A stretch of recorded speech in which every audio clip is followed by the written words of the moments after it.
বিসমিল্লাহির রহমানির রহিম। রহমান রহিম আল্লাহ তাআলার নামে শুরু করছি। সূরা আল ফাতিহা।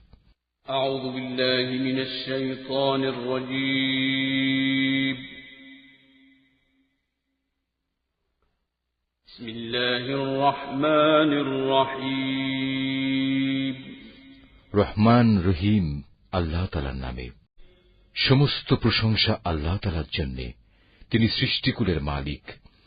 তিনি পরম দয়ালু, অতি মেহেরবান। তিনি বিচার দিনের মালিক। হে মালিক, আমরা তোমারই বন্দেগী করি এবং তোমারই সাহায্য চাই। তুমি আমাদের সরল ও অবিচল পথটি দেখিয়ে দাও। তাদের পথ যাদের উপর তুমি অনুগ্রহ করেছ, তাদের পথ নয় যাদের উপর অভিশাপ দেওয়া হয়েছে, এবং তাদের পথ নয় যারা পথভ্রষ্ট হয়ে গেছে।